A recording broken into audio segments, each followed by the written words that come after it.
Hello, hello. Welcome to today's live stream.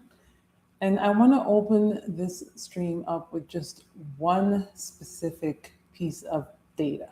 So 68%, I'm sorry, 6.8%. That is the percentage of soon to be doctors who say that they feel prepared to help you through menopause.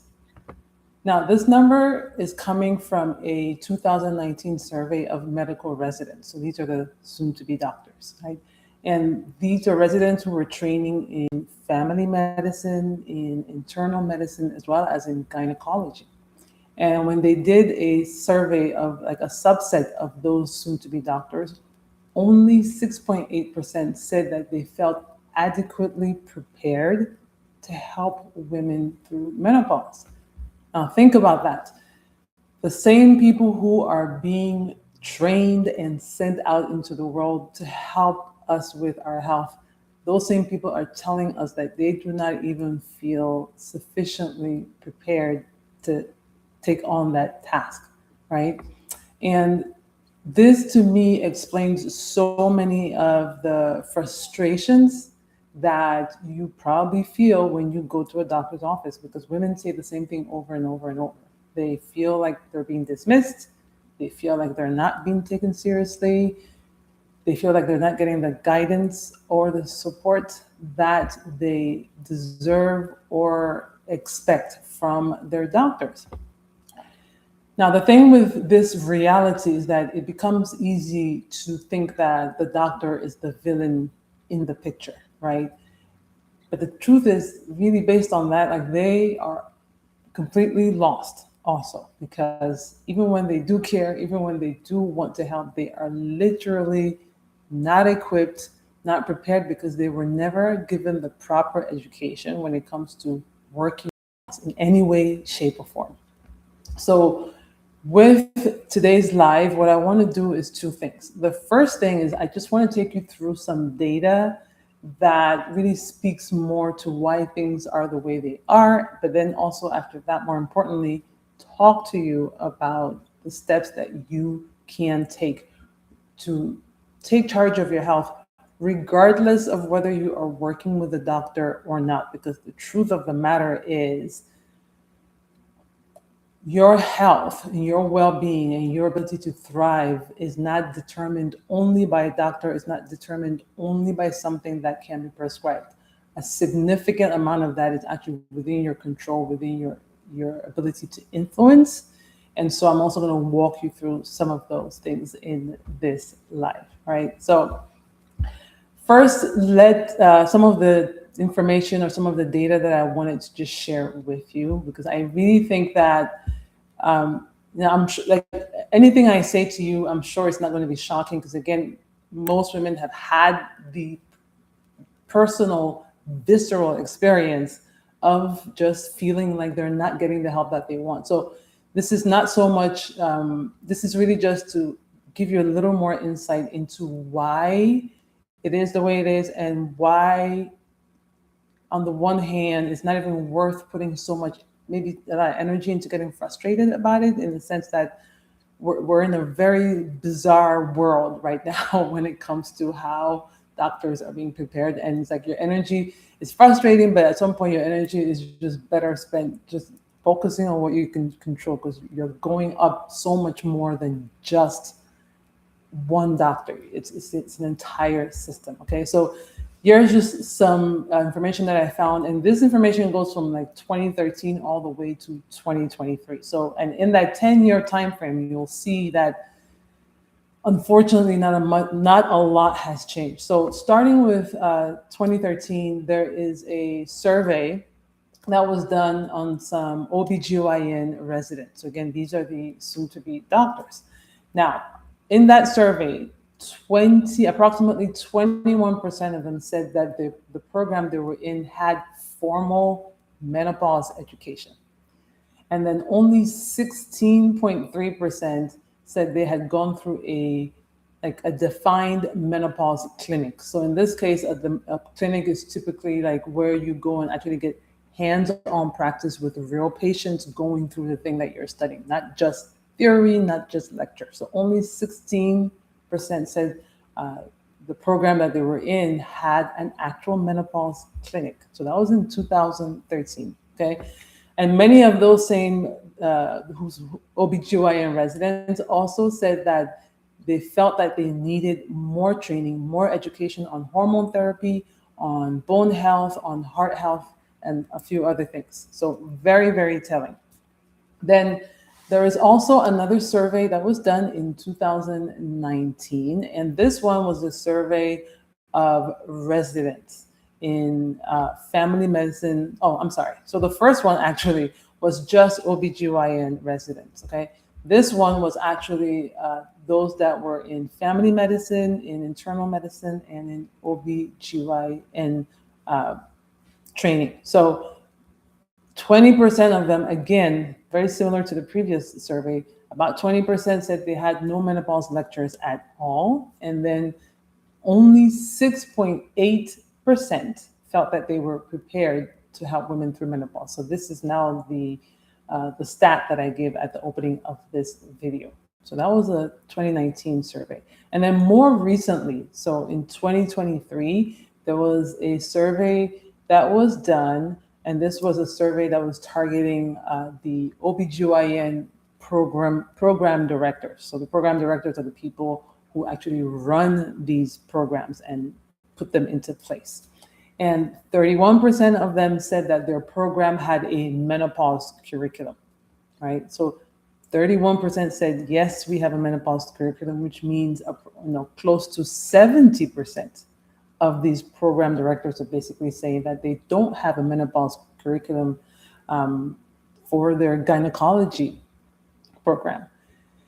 And then the ones that did have a menopause curriculum in place, they were also saying that the programs could benefit from having more education. And a lot of them also were saying that a lot of it was mostly lectures and just a lot of reading. So again, we're still not having enough like hands-on clinics, hands-on practice where the soon-to-be doctors are actually interacting with women who are in that phase of life, which is so, so important. So this is, like I said, this is 10 years of information, right, of data and metrics. And it's showing that overall, like even in that 10-year time frame, not a whole, some stuff may have shifted, but significantly, not so significantly.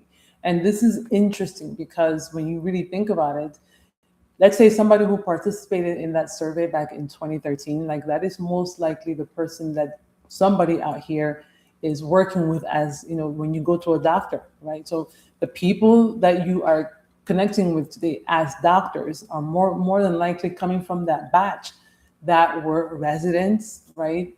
10 years ago, 15 years ago. So it also says a lot. So like I said at the top of the video, as frustrating as this is showing us very clearly that this is not a thing to do with an individual doctor. Like the entire system is just for now at a place where doctors are just not getting the education and the training that is necessary to help most of us out here. They're just not there. So you're really going up against an entire system. And unfortunately, it takes a long time for systems, right, to change at that level. So while there is a lot of new information, while there's a lot of great research and new science and understanding, it takes a long time for all of that to make its way into schools because everything has to be redone, right? Curriculums have to be redone, books have to be redone, like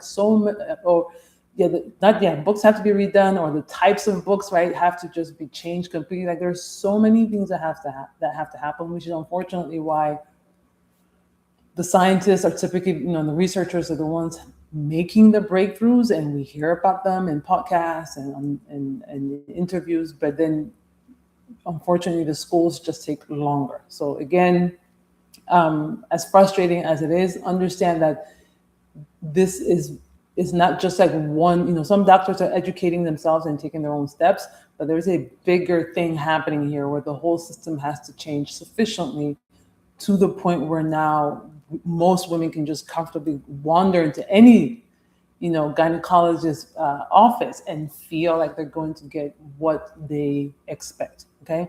And then the other thing is like even just going beyond looking at like, oh, this person is training to become a gynecologist. Do they know about menopause? Forgetting even about that. Let's also remember, and we all have probably heard this, doctors also do not get much training when it comes to nutrition, right? Because menopause is not just in, it's not a, not just, it is not a medical problem. It can be treated through with medical protocols or procedures, right? If that doctor chooses, but it is not a medical problem. Right? It's a life transition that has been medicalized in different ways. But even outside of that, we know that doctors really don't get much training even when it comes to nutrition. We also know that even when it comes to things like mind body practices and understanding mind body connection, that is also not necessarily a thing that every doctor is educated on, right? So there are a lot of real things that you need to thrive, to do well, to go through this time with significantly more ease beyond just have you been trained on like menopause. And most doctors also don't get that. So this is why this is why I'm making a video like this is because there are a lot of things that have to change. So in the meantime, well, you still have to live your life, right? And you still have to do all the things. And there is no need, if you are somebody who's struggling, there is no reason for you to be struggling the way you are. But we do need to just talk about like, okay, what are some practical and tangible things that you can actually do for yourself? So I want to just throw some things, share some thoughts with you on just three main things to keep in mind, because whether you're working with a doctor or not, this is all going to be relevant. So the way I would approach this is, for one, the first thing you want to do before you even start doing anything tangible is really to just get informed, right? And stay open. So when I say get informed, I mean, take the time, as you're doing now, watching this video and lots of other content, most likely, take the time to educate yourself on both the conventional slash allopathic medicine as well as the holistic or naturopathic world, right? Like educate yourself on both first and just understand how they both approach menopause. Because the first thing is just when you start to pay attention even to the language that they use, right, and the philosophies that each has, that already starts to inform you on like how is each practitioner going to come at it and what makes sense to me based on what's going on in my body and what I feel comfortable with, because it is going to ultimately be a personal choice how you want to go about things. So yeah, get informed first and stay open and evaluate both and decide for yourself what makes sense and whether you're doing one or the other or a hybrid, right? Then number two is return to the basics, right? So this is the one that I always talk about and is really the one that I think we all know intuitively makes the biggest difference no matter what. So before you even start buying supplements, before you even start looking at a lot of maybe very rigid protocols, return to the three things that support your body no matter what. So I break those down as nourish, move, and replenish. These are my three principles, the three pillars that I always have been talking about more and more, like in my community for women over 40. Okay. So look at how you're nourishing yourself from a food and herb perspective, how much movement is in your days in terms of physical exercise, what type, what feels good, what doesn't feel good, right? And then replenishing, whether it's in terms of mind body activities, whether it's in terms of going out for walks and the company you keep, but start with the real basic things. Because the thing with being in midlife and the body going through these shifts is like how gracefully we can go through these shifts depends on also like how we're stepping into this phase of life. So however we've lived prior to now, all of that history is in the body, right? So all the dieting we've done or not done, the yo-yo, like everything, what we've, the nutrients we have or don't have, right? The the perception of ourselves that we have, the perceptions of the world, the perception of menopause, even before you're in menopause, like all of those things matter. And we're carrying all of it and we step into this transition phase, right, of perimenopause and menopause. We bring all of that with us.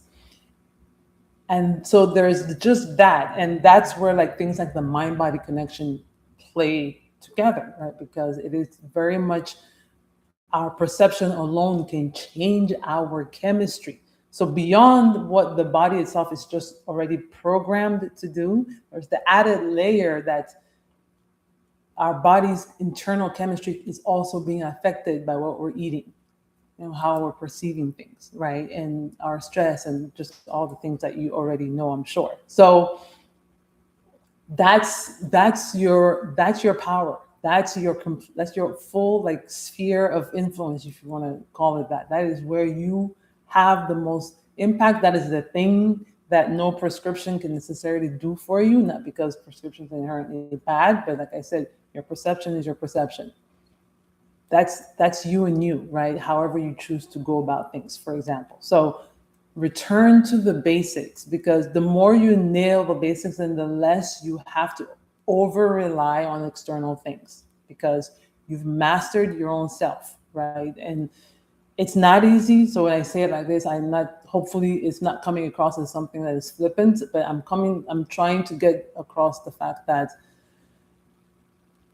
you cannot underestimate, how impactful the basics really are, especially in this time of your life. Like it's important all the time, right? But there is so much that's happening, and if we really don't center ourselves in a way, in the things that we have control over, like this is kind of a time of life where I feel like you really have to make the choice of like, am I going to be driven more by what's on the outside or what I feel I need? It's like this is like a crossroads time of life, and that, which is why, like I say it's not just about estrogen, right? Like this is why like my group is called the Beyond Estrogen Collective, because this is way more than just an estrogen thing, which is what it's been narrowed down to if we're looking at it at the medical level, right? It's always talked about just within the framework of that hormone.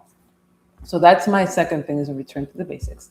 And then the third and last thing that I would like to leave you with is to find your people, find your tribe. Okay, whether it's one friend, whether it's multiple friends, whether it is a local group, a neighborhood group, some neighbors, whether it's an online group, find find your people, because this, as you are probably already realizing for yourself, this is more than just, oh, let me just go find a protocol online and implement it, or let me just find the magical supplement and implement it, right? Like it's way more than that. If that's all it was, I wouldn't be here talking to you. This would be all figured out already, right? I wouldn't be here even sharing, whether the things that work for me or don't work for me, because you'd know, because we'd all have one reference book that we could just go to, right? And we just go through that reference and get our prescription for what to do, and we'd move on. But we know that things don't quite work at that level. Things kind of work at the general level. So like my previous point, we all know that we must nourish ourselves well. We all know that we must move our bodies. We all know that we need to take the time to make sure that we're also replenished and to refill our cup. We know that at a high level. But now the specifics of what to do and the nuances of how much of it, that's where your involvement is, your presence and your active participation. That is what unlocks, that magical formula that is going to work perfectly for you and only you. Okay, so, and it's helpful to find your own people in the sense that For one, you don't have to over explain yourself, right? So when you have a space where you know you don't have, because everybody's in there, they're in the same space, they're working towards the same ultimate goal, you don't have to over explain yourself, which is wonderful. That's one thing off your to do list, right? So it just helps from that perspective. It also helps to share experiences, right? Because you can hear from other people what's working. Because what I've always found fascinating is that, you know, again, when you go to if you go to any kind of practitioner, like the practitioner has either studied something in theory, but they've never lived it, right? Or maybe they've lived it, but at the same, but again, maybe what worked for them was just purely for them. It doesn't apply to everybody, because how could it, right? So this is again the tricky part, is that going back to what I was saying at the beginning of the video, even when a doctor wants to help, like they just, they're not you, they can't step into your body. And by the way, the other thing for us to remember too is like, how much time can a doctor give you, right? Like it's so difficult to get, because we know, you know, that going in there, your frustrations are not just your physical symptoms, right? Your frustrations might also be aging parents, right? And work and kids and all kinds of other things, right? Like there are so many things that are affecting how we're feeling physically and experiencing this. And really, a lot of what can help us is being able to just also share that, to just also vent in some way, right? But even when, so that's where like finding your tribe becomes helpful, because now you have people that you can share this with and learn from and exchange. So those are my three suggestions for how to approach, let's say, your self care at a high level, regardless of whether or not you're working with a doctor. Because even with the best doctor, you're only seeing that person for the duration of an appointment. The rest of the time is you in your real life. So you still need to figure out, like, how the hell am I going to go through my real life, right? And keep thriving and keep moving forward and not feel like I am being swallowed up by whatever biological changes are happening in my body. So that's what I wanted to share with you in this broadcast, in this stream today. And before I wrap up, if there are any questions, feedback from those of you that are here, please feel free to drop in the chat, because I'd love to make this conversational. Obviously, I come in here with a plan and a general sort of direction for as far as what I want to talk about, but I do want to make sure that this stays open. So drop any questions or thoughts you have in the chat. Drop them in the replay if you just need more time to let this kind of marinate for a little bit and settle, right? Because it is it's a lot to think about.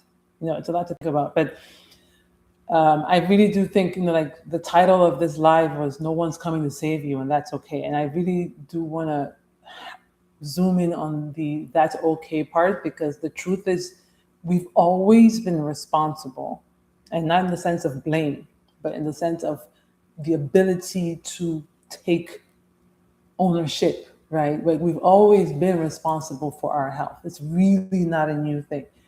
It just seems more overwhelming now because there are a lot of things happening. So it can seem like this is too much, but the truth is you are built to handle this, because your body already was built to do this. And it's just a matter of just educating yourself on some of these nuances, on learning some new concepts, potentially maybe doing some mindset shifts in terms of how you've been thinking about this, so that you can start then doing the things that are helpful. And that's really what it boils down to. But it really is doable. If you're feeling overwhelmed, it is not, it's just you and your body, and it does not have to be, it doesn't have to be such a, doesn't have to be such a trying time. I'll say that, right? It doesn't have to be such a trying experience. It can actually be an amazing opportunity to learn about your body, maybe for the first time, or relearn it as far as like reconnecting with it in this new phase that it is. And it's an amazing thing when you start to really get intimate with your own system and just learning to nurture it in the way that it wants at any given time, no matter what is going on. Okay, so thank you for being here. If any of this resonated with you and you do want to find your own tribe, I invite you to come and join my membership, which is called the Beyond Estrogen Collective. I have a link to it in the description, and you get a 7-day free trial. So you can come in and get a feel for it and start connecting with the other members that are in there and just getting the support that you want or need for anything, right? So thank you so much for being here. And I look forward to seeing you on the next live. Bye.